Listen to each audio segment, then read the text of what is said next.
Hello everyone, a very good morning and happy Sunday. Mayam punamupo taram nakchari masi di numaijingna kari tawdo tingna sidu numaijing special kari tawba hangamde is kummaga khangani ngisi kari leiba leitamba adutiko dum ko tumam bagagi aise tawal sismain tawal kummani ising se top tai na ban nuai tena sumai tawsala bai I don't know cum drop any. Don't cackalacan in that way. Hadogam canatoke.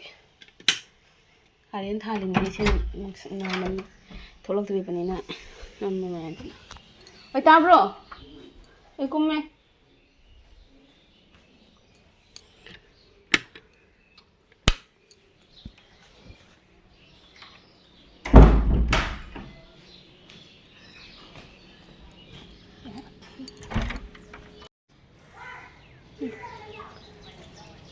Nama makada wari tana da mama se wari tana lai se mi yengusi lai do na hansi darak pai do simchali male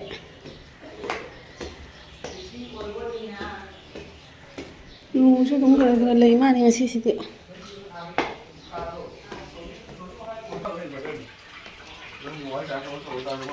Chị đâu đi nó xin phi số với cái tài gì hầu đấy phi đang lên nè Hi ma'am. Hi, good morning. Good morning, Sunday. Sige Sunday की ma'am तो ओ sige direct pipe तक को आपसे loose हुई है Hi, lose weight again to you. Kishan था मगर गारो जो से Just मुझे जाती. मैं ना निकल रहा हाफ ना मुझे बाल्टिन तुम चंग मनी से है भेजाम ना इचू बात चंग बाल्टिन पाइप ना हई ले बजे खुई देना ने हई जो हई बजावे बको ngamaktरा कांदा ने इसिंग दे दु समाना तोरगा बकेट तकी ने मकना हई बसु जावे द बाल्टिन ना जो हई बाल्टिन दने अंगम बचांग दने हाफ नते हाफ का नते खितंग खितंग तोरगा हई फी ma'am दिगदाय Wow! Oh my god! Oh my god! Ito mana? Siapa? Yung ni, mana si Sunday gif ni mayam? Pitungsan begini. Ay Sunday dah sang mana na? Sunday dah sudu ni, kera sudu. Tahu. Nang kena tahu bo? Saga tahu bro? M33. B-I-N-N-A. Mama cakap dah kena tahu ni. Mama cakap dah nanti ni, sumang dah. Lot kere ni. Mama ni lot kere ni. Kari tahu ini masih nama jing ke kari no tahu isya. Lagi mah kong sih haiba. Lagi morong ni Han lagi cina sidar na haire sidar aku tu mai no maga. Doga mungwang kelai sih urap. Gimana lo? Gimana nanti umurong cara na sawu. Purnima. Anya gimana ini kalai kama hafsal lang wata ni. Duga hafsal ni. Video je untuk video je kita thale de video jong. Sandana cawi Papan na haire do. Ai khoi ramai nawai di pro Papan na se phazare du. Phazare pamdre. Cái đâu rồi? Bây giờ đi làm ở đây làm đất thà cái đó. Khoi đi làm lấy ra bôi tàu cái này. Lấy mày làm se phazare jong lấy se. Không ban được cái này nó udori. Shishu sinari ni nè. Phazare si đi. Khoi cái jenam eloi bera si se ahum mamuk ta lấy chale du chawngam da brak hande tap macha si da. Ha. Sandal le hawra na. Nang tong chali le. Lấy mày làm xem chân là mình mà máy gì. Khoi tilo mà nam mày làm gì jong do. Morok abi. Aprajita si se ipudo da su dum challe na hai. Kai ge?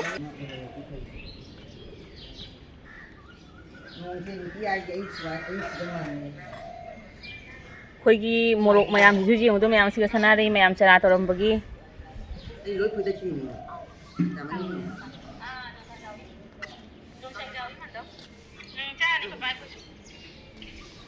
Umurok si thabang khangdre siga thabana thagadra ina. Morok mayam le rame du. Isa kanu tawrabani na wang ta phogla roi kana. Palak pada bhajarani. Pandu ya pamai tira khang. Pandu ni. Mama gi short ang ka bhajaram namak ke lai marak siga. Datura mayam si jung ni khoi lai di kat pa yadre jung ni. Nomai jing su oi, nomai jing thokhre ba se Mahadev tak kat pa yai. Kanana Shibratri numita. Shibratri numiti akhoi su katoi ni. Hoi hoi. Akhoi su kana ba thamau na ba. Shibratri numit se akhoi jum mang bagi nong ma da ni ngasi jum mang aga hayeng Shibratri oi dunia ba. Nong mang da yum mang ani yum seng ani. Datura se jeong phajana sale.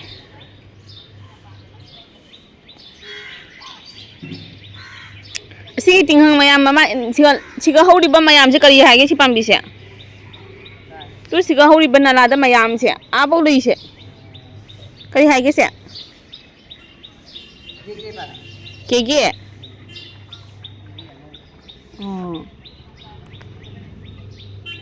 kege ngau bani ai si se mapan kano bo ban bo e lei ni si degi lei ba dana ko jiba ko sumse je onlo khala je sasare ema Uthamba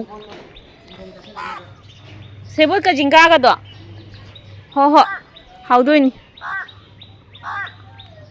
semu ige do sebot ka jingga ka kangsoi oi dro bani yengu nala da ne makhong keno tawna tu sangani lawsanna koi bandau se last ta sakun lag pada mandau Kaya hai ba mando? Boy le ram ne mang kita. Kamai le ram da? Babu ki gari de jaw. Aina sambat che amanya. Ma FIR ga tawni aina application ga iri ni na han ga ba? Do ne ai che pasa ma khang de. Lai di lai na khan ba do? Lai di lai. Gari da lai ba do ni ma do na siga phang dri do. Do ai ki upu si ne phang de ni ngai ni. Adura sai ki tawrok to po ni. Mani ne. Amo mangjadri ne mandau na ko ti thi ba ni ba. Mana chi sang ai che. Na action na ko ni. Adura kamang mang de. Mani ne luhong bagi mange kaina. Luhong mang de ni mang do si. Facebook ma mange na yam na thi ba do mandau na. Khoi ngasi chahau ni se. Chahau thokhre tom dina ji kero tor nei re ami thokhre na te. Ai su lon soiro ka dore. Asi Nang de nong lai ne khoi man amai lon soina bagi pa. Papa su sakla me hai ba do chahau gi tan siga cha ga te coffee tha su kai de coffee sim mai tori ai. Kap ki? Oh, ada sonda yone sonda mera man. Coffee lore, coffee di uge papa mang. Tan hau ni da tan hau raga mucha. 8:30 tasil 8:30 papa mama tu. Ada le da pas. Lala ko sabak kan su he no hom de tin bi bote. Hauri tan di mundri. Tan mundra ga isa pore ba. Coffee ni coffee ana thau khara papa coffee hai ram. Kopi thaba phagla. Kem to papa tha. Takke. Ichane bi ne poti thau ne putro thakte ro. Lala ai ga nang se chase to si. Chest tau ro. Hau te ai se. Tau. Pai na. Wei mi photo ka bi sona kan. Photo ka. Na jam se pore thi ba. Production asi pai. Nong phado ni. Asun che. Si jong du. Che. Ha? Cái chú cái đi. Che. Asun je ngone namai do. Thenga ba. Ja re. Chupo. Cái này hay đó. Howdy. Howdy này. Thật tình ngày đã hào cái đấy mà đi. Howdy. Ai pawan howdy đi howdy. Hao đây.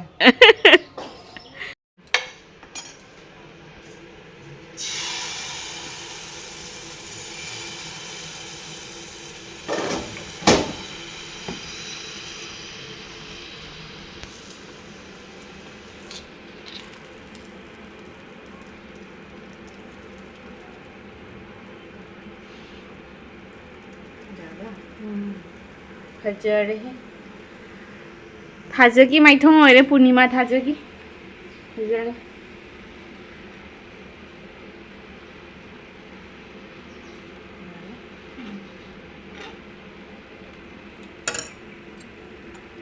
yam phajagare yam phajagare pura perfect oi khare ni amuk tang tau ba da kya mai phajai khanga ba Ma'am, hello ma'am. cha kang ngai tari ten jam phaja bata na mahuri du hai mayam ngasi manthau na ko ani mai pasu phange listing ama tu ko bata do na ko ara ngasi lu hindi party se manthau do ento korasi ngasi sandi mando ngasi listing ama ki party tawdra yadre yumda pasu phang bai hoi na myam jero thira ga ma police station chalu raga noi khen jeng wada scooty mon dole rame ana gari manung dalam jan thamaga ai mo le ho le chingna lai ya nung tari ni kai wano ni tumbi nung so harau le sina special kana nung gi ni se kana no sem se khong da bam gi de mai ji rogi changang ta khara community bu ma pan da thapak thok kan yai do ngan jan gare nga ai bilage mama gi che ya papa chamos jau dri male phare phare dum se se charger ni yani si mama papa gi special mandhaw gi su hau lai re papan gi su ado haji setle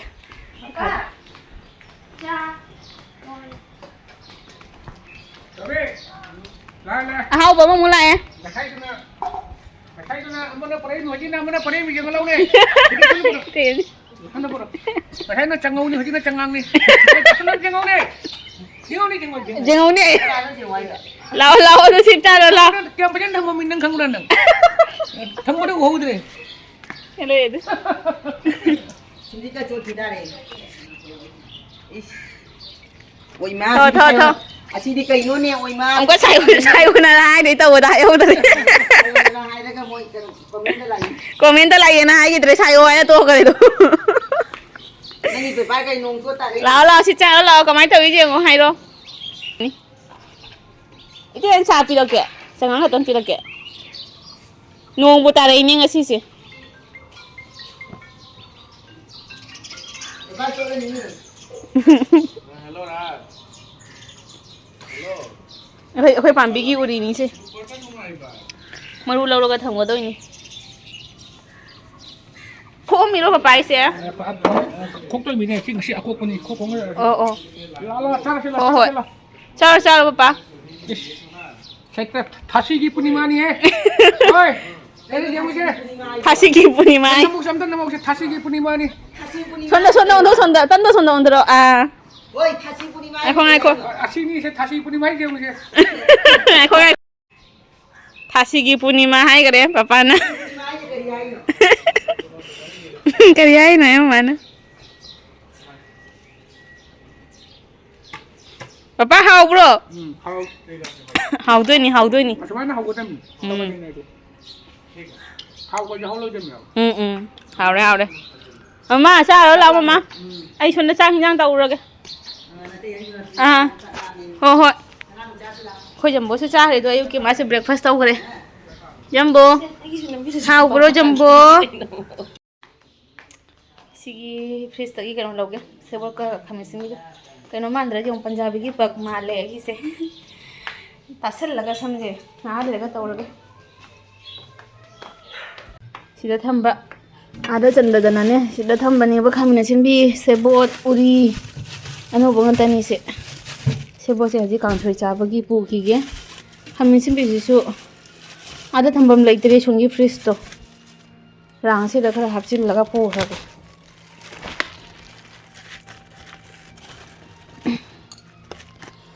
Hai ti khamin sim ge se terang pi siga kabung asta di tara pi ya mela tare hongda bada hongman gina su kisal le sini chap haji kisti khata pura ke sprite se thakani ara ka kauna na lai na re na si bira khande na si bira Cuma ni mak. Nung si bira taman Buat mayam tu, tahu draw pan. Kalau tahu dia stand lain, stand berharap ke stand berapa kau ya. Balik.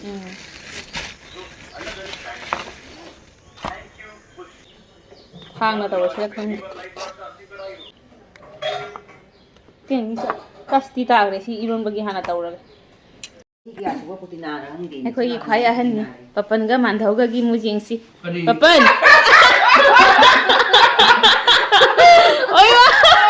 Khoai à nè, ai vẫn không có lấy nè. Papan đi thấy nắp thôi, nắp thôi. Wow. Mấy khu xiên lắm nè. Mau buat tôm bikin makut kini. Tanau bi makut ki. Nấu tất hào bro Papan. Ini benu le di mau lau tuần.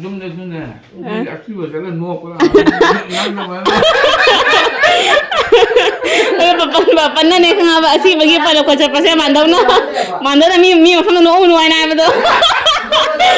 Mi nuôi tao mà không nó xếp nuôi na mandau na cái kia.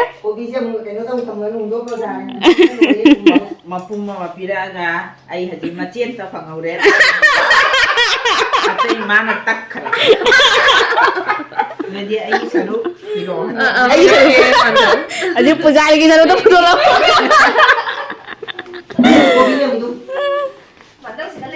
Macien tan pura macien. Oh, kopi singarang katang cahau ini ngasi jorok pada pum gare. Mama imu jangan lagi yang pada. Saya kopi saya kaya pada jaram dere. Ai kang soi ki khai cái tôi làm bữa xí cái kang soi xem thôi. Cái màn thầu tôi tân khai cái đấy. Tân xe khai cái mà chết cả. Cháu nè. Nó mai chỉ nên bút thân là cháu, chắc tôi hiện thêm là cháu. Moi ju tolong mani. Hang bu hang ge kore. Mai to di ma ko di ma dum ko na. Papan lau ni Papan pam cái cháu là sih. Nok mana kira Papan je nok mana kira thokhre ni. Nok ni ngue betul nok mana thokhre khang om dana. Papan nok ni mana khang om dana thokhre ba. Sa khum dia khala kui lai di ai ngasi stok oi bla khang den. Aduh ni mandau na si mem jana mi menda no nuai ga ina siga no ini sa khum da. No nuai na. Papan su no kal lia ba du gini. Phagi su tau kon ba ni. Ngang baga nok baga tau da ba. Ro no ngai rồi na mi na ti no ngai rồi na ne. Ai chu toi mar ta. Nó sum tau bro mar mar. Ta ja da pham da hek ta nok lakan. Ton ja sa ta pham da. Situation nga mong cha di no ingang pagi matang ga laksan ba ni ba. Khang ma wa na. Nok pa phayam na ai su ni. Nok cha ra ge nai je. No ko khang do. Hello ini. Thang ready. Video call rồi mà lên nè. Front ta sigale. Lẹ. Iban ni kita mayam si yang mayam si. Ahum ni. Hoi tan chana li tan ga 3 li ba. Nai re se. Tomato acha. Luka cha. Sunda mai cha. Iban ni breakfast ite ni la ai. Asai na lore hai gi ba do kumak ti lo chan lai di man le. Phadigom sil. Phadigom lo thokhre ba do. Irom ba. Sak to. Phadigom ha he udi. Phadigom jum da ni lo shan le khatang ngai do khamen sim ya lu ga do ni chak to pura lo thok pa do pura pung sing sing bangam de ba. Adi khatang da nap pa do jam na kan ta cooker da kam sin gi bani na ne. Na ta utre. Da chak khai rage. Nga ai ba su siga le re. Dien gi asi singa ro do ni. Thabak thok to ni hai na. Chak kheta rage si. Ni kheta rage si. Lâu bagi.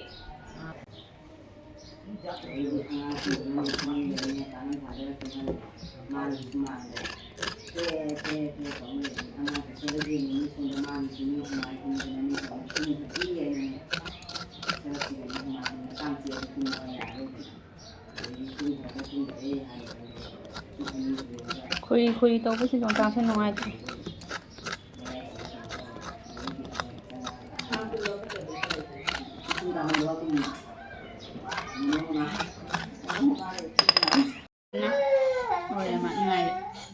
Ngolok pun mau. Tiền thùng mồ lộc chập chập đấy khỏi tệ. Nông này han bay mong chập chập khơi là ngang mình đã. Mà ru chả làm gì? Mà prang rồi chả làm. Mà prang rồi tân này thùng đi tàu vậy nè. Maya đã nạp tiền. Is phải thế nào đâu? Còn màn thùng nó lâu rồi, lấy đằng đợt. Bây giờ đi. Nông chả lâu bị. Hai là đi mà prang được ta chả làm mình mà ru chả tầng ấy, hay là mà ru hay là đặc biệt mà ru mới chả khơi lấy. Ang suy gi. Nông chả sẽ khuất bắt lôi đấy. Nông chả sẽ máy nó khuất là tiếng thằng vào cái. Cái này là sao? Cái này xí là sắm thốn đi.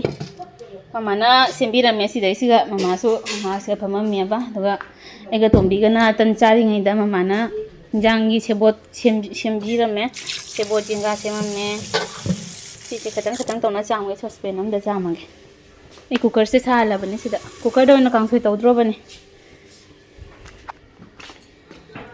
ये क्या हुआ कैसे हुआ सिगी कनो से सस्पेन से संगदोक तो या सी सस्पेन से संजिनगे सिगा ओइन तिंजन लगे अदुगा अमसिना चामुरगे नोंसाक तिंजन थमामाय मामाना थांगना सोइबिदो दो सोइ मामा लागा सोइगे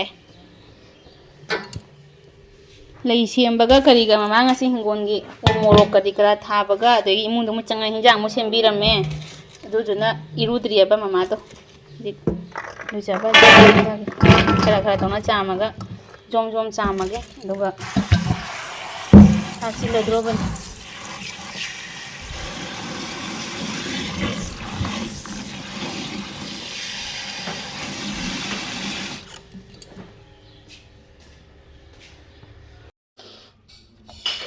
sine sambal ore se fajare edi se bojinga de pamja graba thongba khande kangsoi khande mayan da su do sisina ngani ngachi ngasi ayai base haptoin ra choni sina han thonga chaba khom Chị cầm chị hỏi môi xả nó makok se man do lo tho thamu ro huigi mà cô lộc thô cái thôi ho ho ấy mà đủ thôi lộc thô hốc đông đi thầm điều thì hui ho ho tawrage si su sara e sa na ngang jali edu si cham khona kano tawringai da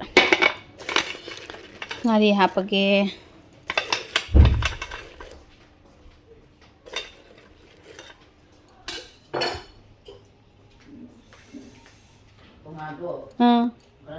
ahum khak na dum jani ko mari khak manga khatok sira adu puthore I mari manga khain pojami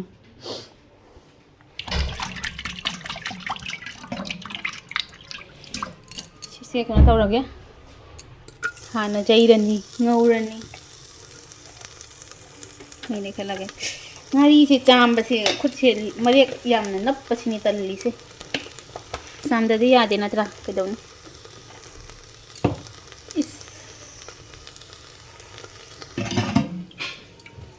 कायदनो इसे इतारी दुनिया मांगे अपनी मुरादे मैं तो मांगू साजन हो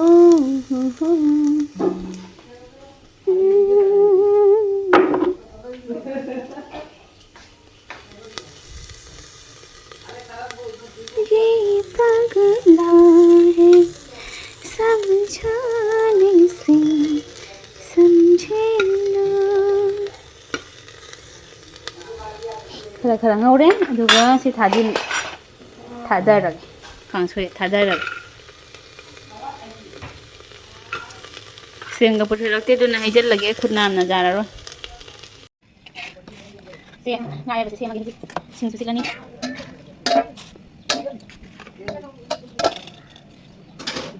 samje bhavna masam se ka tawal kila lakta tawal lokhe sira ko se ka khale na ne ka khale na lekin tarsen ki basan thadu na bhavna lekin sampai hati ya. Betul lama hatu kan, langsung jangan tahu nya. Boleh hei umma, sama hati itu dengan boleh sampai kokong balik.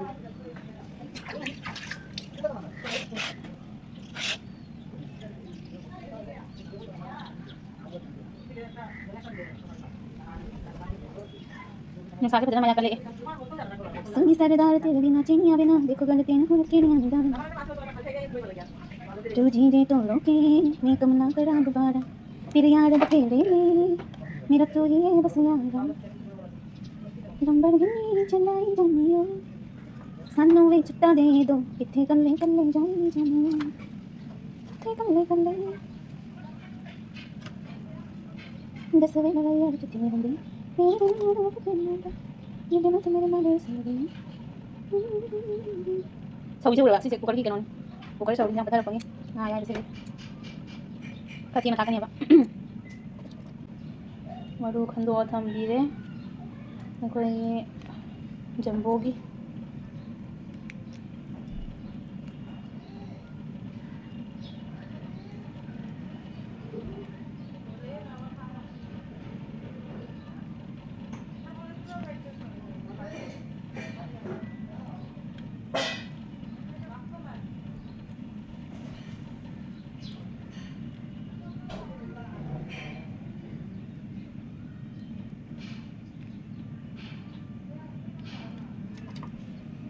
이복도 ꯂꯩꯔꯤꯉꯩꯗꯗꯤꯅꯦ ꯐꯖꯅ ꯇꯧꯅ ꯀꯩꯅꯣ ꯇꯧꯋꯦ ꯍꯥꯏꯕꯅꯤ ꯉꯥꯔꯤꯁꯨ ꯉꯥ ꯑꯌꯥꯏꯁꯨ ꯍꯥꯞꯄꯒ ꯐꯖꯅ ꯍꯥꯎꯅ ꯊꯣꯡꯉꯦ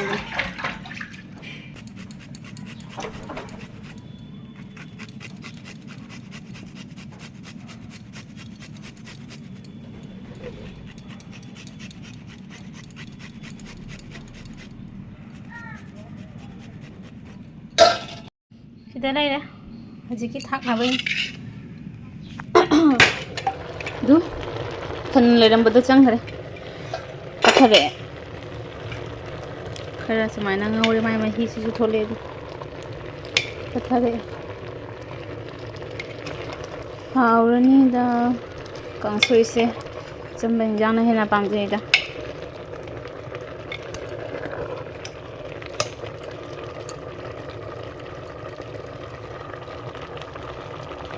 ꯉꯥ ꯑꯌꯥꯏꯕꯒ ꯍꯥꯞꯄꯒꯅꯦ ꯊꯨꯝ ꯍꯥꯞꯀꯅꯤ ꯉꯥ ꯑꯌꯥꯏ ꯍꯥꯞꯀꯅꯤ ꯁꯤꯡ ꯍꯥꯞꯄꯅꯤ ꯑꯗꯨꯒ ꯂꯣꯏꯔꯦ ꯃꯍꯤ ꯍꯥꯞꯈꯤꯅꯤ ꯃꯍꯤ ꯍꯥꯞꯇ꯭ꯔꯤꯀꯣ ꯂꯣꯏꯔꯒ ꯌꯦꯡꯉꯁꯤ ꯄꯥꯝꯕꯤ ꯐꯤ ꯐꯧꯅ ꯂꯣꯏꯔꯦ ꯅꯉꯣꯟꯗ ꯑꯝꯇ ꯃꯨꯊꯠꯂꯣ ꯍꯥꯏꯔꯝꯃꯦ ꯀꯥꯡꯁꯣꯏꯗꯣ ꯀꯥꯝꯃꯒ ꯈꯔ ꯌꯥꯝ ꯀꯥꯝꯃ ꯃꯨꯊꯠꯂꯣ ꯍꯥꯏꯔꯝꯃꯦ ꯐꯝꯕꯒꯤ ꯁꯨꯝ ꯂꯩꯍꯧꯔꯦ ꯆꯥꯛꯈꯨꯝꯗ ꯃꯨꯊꯠꯄꯩ ꯁꯨꯝꯗꯤ ꯌꯦꯡꯉꯨꯅꯦ ꯃꯤꯒ ꯍꯦꯛ ꯑꯛꯇ ꯑꯃ ꯂꯥꯛꯄꯗ ꯑꯉꯥꯎꯕꯤꯅꯤ ꯍꯥꯏꯔꯗꯧꯔꯤꯀꯣ ꯁꯨꯝꯁꯨ ꯂꯣꯏꯔꯦ ꯌꯦꯡꯍꯜꯂꯛꯀꯦ ꯍꯦꯔꯣ ꯑꯃ ꯉꯁꯤ ꯅꯣꯡꯃꯥꯏꯖꯤꯡꯅꯤ ꯍꯥꯏꯅ ꯀꯩ ꯇꯧꯔꯤꯕ ꯈꯪꯗꯦ ꯃꯊꯛꯇ ꯀꯥꯏꯗꯅꯣ ꯃꯥꯅ ꯍꯥꯏꯁꯦ ꯀꯩ ꯊꯕꯛ ꯇꯧꯔꯤꯒꯦ ꯀꯩꯝ ꯊꯕꯛꯄꯨ ꯎꯗꯦ ꯑꯗꯨꯒ ꯀꯩ ꯊꯕꯛ ꯇꯧꯔꯤꯕ ꯍꯧꯗꯣꯔꯦ ꯖꯤꯝꯒꯤ ꯁꯦꯝꯃꯝꯃꯤꯅꯤ ꯑꯣꯐꯤꯁꯀꯤ ꯅꯪ ꯈꯣꯡꯒ꯭ꯔꯥꯎ ꯂꯤꯠꯇꯅꯤꯗ ꯑꯗꯨꯝ ꯀꯣꯟꯅꯁꯨ ꯀꯩꯅꯣ ꯇꯧ ꯌꯥꯅꯤ ꯈꯣꯡꯒ꯭ꯔꯥꯎꯒ ꯐꯨꯔꯤꯠ ꯈꯔ ꯃꯣꯖꯥ ꯐꯨꯔꯤꯠ ꯃꯌꯥꯝꯅꯤꯗ ꯀꯣꯟꯅ ꯐꯨꯅꯤ ꯍꯌꯦꯡ ꯍꯪꯆꯤꯠ ꯁꯨꯔ ꯂꯣꯏꯔꯦ ꯀꯩꯅꯣ ꯑꯁꯤ ꯁꯦꯡꯗꯣꯛꯇꯣꯏꯔꯣ ꯁꯤꯁꯨ hayeng ay paibada kan dubagi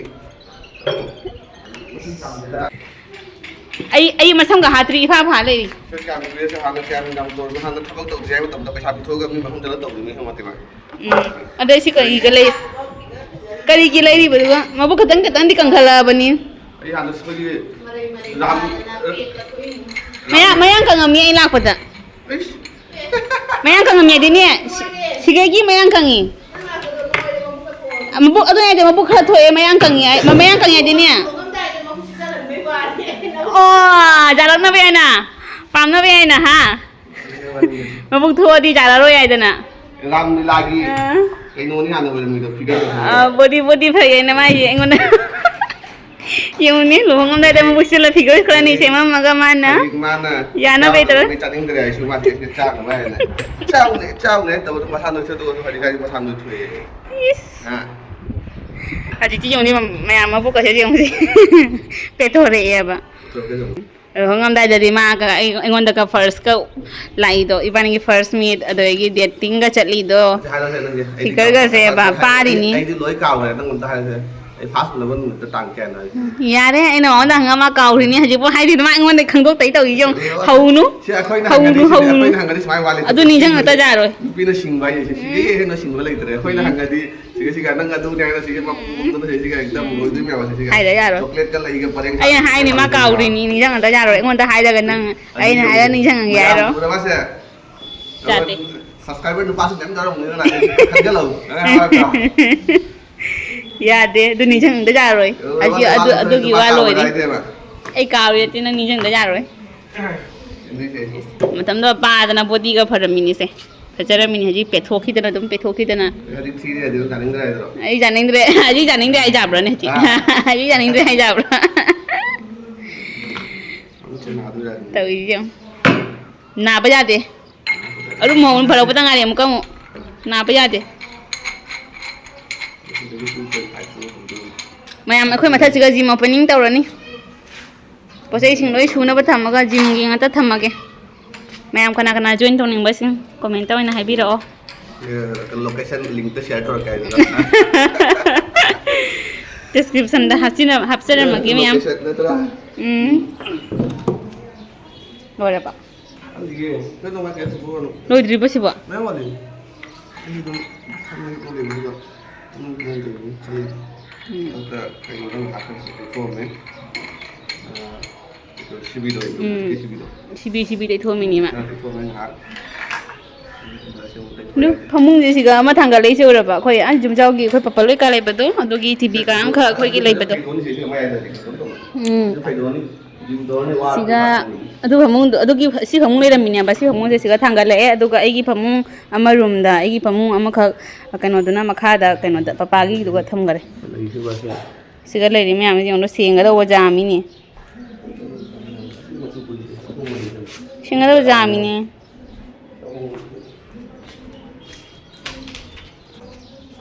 7.5 kg.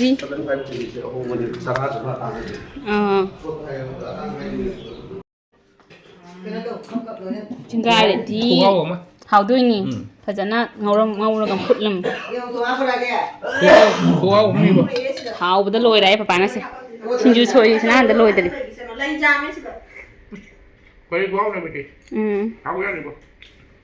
how do ni hậu đêm bây giờ hậu đêm này ai chụp pam giấy siêu vô jinga chụp pam giấy vậy cha đồ đây hậu bơ siêu xin chú tu mà một lốc chấp pi siêu một lốc tiệc bác sĩ hậu đi một lốc tiệc bác nó tàu bác sĩ hậu đi cái nó tàu bác xin chú đó phần nó sẽ làm Papan chắc thằng đó ra kìa nào nào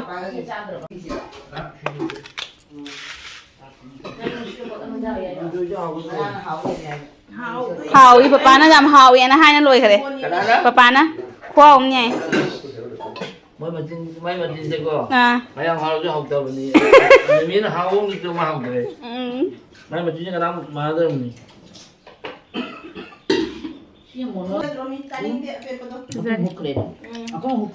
phải trai kìa chúng chắc nó chạy lâu rồi đi xa với hào lắm 거의 연락 속아 더 돌려서 지금.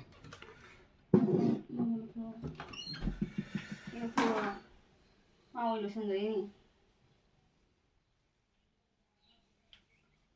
khôi thì nè sao po cha này hai đứa nó bagi sao po cha cái hai đứa nó bay cái sao thằng đứa nó bagi sao xin bu biết thân là pizza đấy đó na đâu có quay sẽ bắt tôi mà bút khi nó kém phơi rồi ấy mà pan bút pi vậy cha vậy để phát tần này biếng mình bút vậy một slot cái em cha nó hay mà cha ninh vậy thì hàng bọc cỏ ini jungi organic vậy ba in thâm đại cái càng sôi cái được phơi bên này bu bắt tới bị ta cha rồi này bu bắt tới bị ta nó được này bu bắt tới bị ta bu bắt tới bị ta đấy xong rồi để sang ngày đi mua style tao cho nó mình có cùi đấy tao xong rồi để style tao đi tiêm tao ꯃꯌꯥꯝ ꯆꯥꯛ ꯇꯣꯛꯄ ꯂꯣꯏꯔꯒ ꯁꯟꯗꯦꯅꯤꯅ ꯃꯤꯅ ꯅꯍꯥꯛ ꯀꯣꯏꯊꯨꯁꯦꯅ ꯇꯥꯗ ꯊꯣꯛꯄꯅꯦꯕ ꯑꯁꯤ ꯆꯠꯄꯁꯦ ꯑꯩ ꯀꯗꯥꯏꯗꯅꯣ ꯆꯠꯇꯣꯏꯁꯦ ꯑꯩ ꯈꯪꯗꯕꯅꯦꯕ ꯑꯗꯣ ꯚꯤꯗꯤꯑꯣꯁꯤꯁꯨ ꯁꯥꯡꯃꯜꯂꯅꯤ ꯃꯌꯥꯝ ꯅꯦꯛꯁ ꯕ꯭ꯂꯣꯛꯇ ꯑꯣꯏꯅ ꯁꯤ ꯊꯥꯡꯒꯠꯆꯔꯛꯑꯒꯦ ꯁꯤꯒꯤ ꯚꯤꯗꯤꯑꯣꯁꯦ ꯑꯗꯨꯝ ꯁꯤꯗꯤ ꯀꯥꯏꯅꯔꯁꯦ